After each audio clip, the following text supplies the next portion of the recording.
घालून रॅलीमध्ये प्रचारात आलो होतो. त्याचा खुलासा तुमच्यासाठी करतो.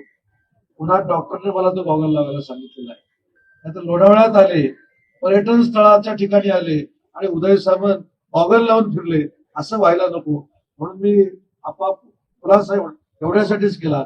हल्ली ताक पण मी फुंकून पितो. कुणी कुठं जागा घेतली, कुणी कोणाची स्टॅम्प ड्युटी केली, उदय सामंतने केली म्हणून माझं नाव आलं. म्हणजे मला किती टीआरपी सध्या आहे बघा. त्याच्यामुळे मी म्हणून खुलासा केला की डोळ्याचा त्रास असल्यामुळं डॉक्टरांनी गॉगल लावायला सांगितल्यामुळे तो गॉगल लावलेला होता. त्याच्यामुळं गॉगल जरी लावला असला तरी डोळस पद्धतीनेच विकासासाठी बघू.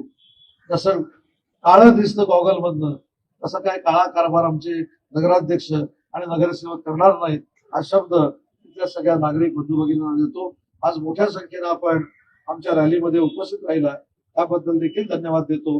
कुणी किती पैशाचं आमिष दाखवलं तरी लोणावळ्यातला नागरिक बंधू भगिनी ती स्वाभिमानी आहे आणि ती सर्वसामान्य कुटुंबातल्या माणसालाच मतदान करते, म्हणजे धनुष्याला मतदान करते. अशा पद्धतीचा इतिहास आपण या नगरपालिकेमध्ये घडवावा एवढीच माननीय एकनाथ शिंदे साहेबांचा सहकारी म्हणून मी आपल्याला विनंती करतो. मोठ्या जोशामध्ये आपण सगळे रॅलीमध्ये सामील झाला त्याबद्दल मनापासून धन्यवाद देतो. मिरवणुकीला बोलवणार ना, विजय मिरवणुकीला नाही बोलवलं तरी निर्लज्जासारखा उपस्थित राहील, चिंता करण्याची गरज नाही.